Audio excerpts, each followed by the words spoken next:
আসসালামু আলাইকুম। এখন আছি খাগড়াছড়িতে। খাগড়াছড়িতে আজকে বৃষ্টিস্নাত দিন। বৃষ্টিস্নাত দিনে আশেপাশের পরিবেশ এবং গাছপালা, তৃণলতা সবকিছুই সবুজ হয়ে আছে। রাস্তাও পিচ্ছিল হয়ে আছে, বাট দেখতে খুব ভাল লাগতেছে।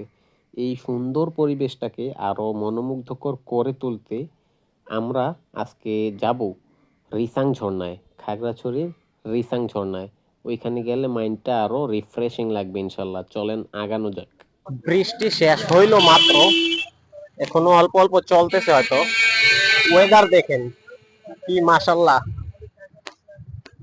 এই যে আমরা একটা খাড়া ঢাল বেয়ে নামতেছি, আর ওয়েদারটা দেখেন। আমরা আমাদের গন্তব্যের একেবারে কাছাকাছি আছি। এখান থেকে পাহাড়ের এরকম দৃশ্যগুলো দেখা যায়। আর আমাদের ডেস্টিনেশন হচ্ছে ওই যে ঝর্ণা, এটাকে বলা হয় রিসাং ঝর্ণা। আমরা এখন এই ঝর্ণাটাতে যাইতেছি, আমরা খুবই কাছাকাছি আছি। খুব সম্ভবত ভাই নিচে নামতে কয় মিনিট লাগে? দেখতে তো কাছে দেখা যায়। 5 মিনিট লাগবে। তবু যাইবি ঝর্ণায়? কেউ যাইবি? চল। এই যে এইখান দিয়ে নাইমা যাই, কাঠের সিঁড়ি, এগুলা ঠক ঠক আওয়াজ করে। আমরা নামতেছি রিসাং ঝর্ণার খুবই very close two Risang Jharna, but what is this দেখেন। এগুলার ম্যানেজমেন্ট ঠিক নাই। এখানে দায়িত্বশীল কিছু লোকজন থাকার দরকার ছিল, অথবা দিক নির্দেশনা দেওয়ার দরকার ছিল যে আসলে ময়লা আবর্জনা যেখানে সেখানে ফালানো যাবে না। কে দেখে এগুলা? আমাদেরও এত চিন্তা ভাবনা করে লাভ নাই। দেশের ভিতরে দেখেন পরিবেশ নাই, আর বিদেশি মেহমান এমনি আপনারা অ্যাট্রাক্ট করতে পারবেন না। আমরা যাইতেছি, দেখি ওইখানে মনে হয় 14টা বাঁচায় রাখছে, এরপরও যাইতেছি দেখি কি হাল অবস্থা হয়। বৃষ্টি হওয়ার কারণে মনে হয় ঝর্ণায় পানি আইছে, কি কোন ভাই? মানুষজন তো ভালোই এনজয় করতেছে। তবে সমস্যা হয়েছে যে এটাতে আসলে প্যান্ট ছিঁড়া যায়, যে পিছলা মানুষ খাইতেছে এইগুলা আমরা করতে গেলে যায় প্যান্ট ছিঁড়া। বাট এনজয়টা দেখে ভালো লাগতেছে। চেষ্টা করবো এবার এই পিছলাটা খাওয়ার।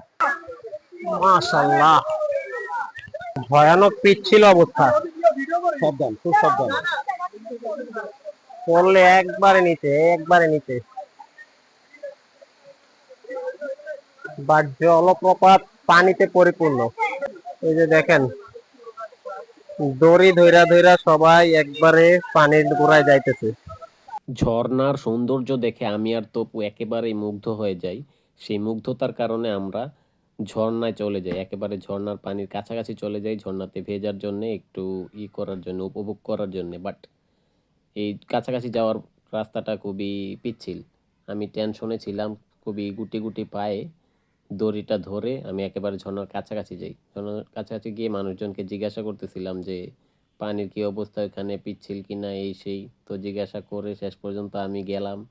গিয়ে মনে করেন একেবারে পিছলা খাওয়ার জন্য গেছিলাম সেখানে। বাট ঠিকঠাক মতো পিছলা খাইতে পারি না। আমার জুতার গ্রিপ ভালো ছিল হয়তো, বা সেই কারণে আমি একেবারে দেখেন রীতিমতো হাঁটতেছি বা দাঁড়িয়ে যাচ্ছি, কোনো কিছুতেই কোনো লাভ হচ্ছে না। আমি যে জিনিসটা মানে পিছলার বিষয়টা উপভোগ করতে গেছিলাম, বাট ওইটা আর করতে পারি নাই আমার জুতার গ্রিপের কারণে। না হয়তো বা আমার কাপড়েও গ্রিপ ছিল ভালো, এই কারণে।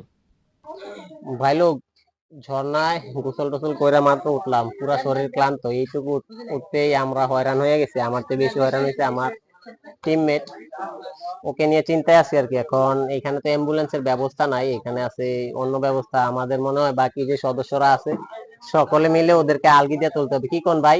আলগি দিয়ে তুলতে পারবেন? তারে পারতেন না? তারা আলগি দিয়ে তুলতেন? বিজয় এখন শুইবি, এদিকে শুইলে শুয়েল। আচ্ছা ভাই লোক, নতুন হইলে একটু সাবস্ক্রাইব টাবস্ক্রাইব কইরা সাপোর্ট করেন আর কি। অনুপ্রাণিত হই আপনাদের একটা সাবস্ক্রাইব একটা ফলোতে, অথবা লাইক দিন।